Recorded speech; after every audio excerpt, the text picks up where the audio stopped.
L'obiettivo è arrivare all'autunno, la stagione in cui tradizionalmente piove di più ed è più facile ci siano eventi alluvionali, con un torrente pronto ad accogliere grandi quantità di acqua, più pulito da detriti e vegetazione in eccesso, con alcuni miglioramenti strutturali in zone che avevano subito danni da alluvioni o semplicemente l'erosione del tempo.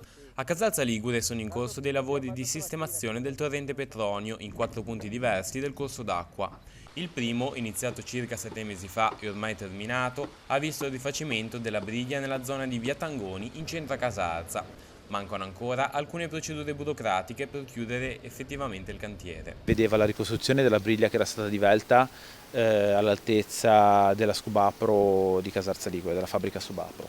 È in via di ultimazione, poi c'è previsto subito a monte della briglia ricostruita la ricostruzione di una soglia di caduta appena antecedente al ponte Bigi, sempre in direzione Casarza, e quindi una risistemazione dell'alveo a salire sino alla confluenza col Bargonasco. Gli altri cantieri sono alla confluenza del Bargonasco con il Petronio per risistemare le quote altimetriche perse a causa del deposito dei detriti. A Battilana, dove c'è un problema di franamento dal versante di Massasco che ha creato un ostacolo allo scorrere dell'acqua. A Francolano ci sarà una riedificazione degli argini spondali divelti.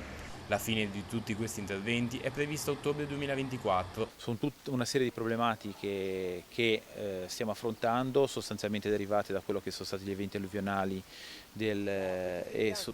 hanno portato poi la Protezione Civile a destinare su Casarza un'ingente somma, circa 2 milioni di euro, per poter appunto andare a rimettere in sesto quelle che sono le infrastrutture fluviali che erano state divelte. Intanto l'amministrazione sta valutando anche altri interventi, sempre per rendere più sicuri i corsi d'acqua. E ora ci stiamo concentrando per la richiesta di finanziamento per il torrente Caccarello, che è un affluente del Petronio fondamentale perché va proprio nel centro cittadino, per cui la nostra attenzione verso i RII e verso la messa in sicurezza del territorio è sempre tra le prime nostre priorità.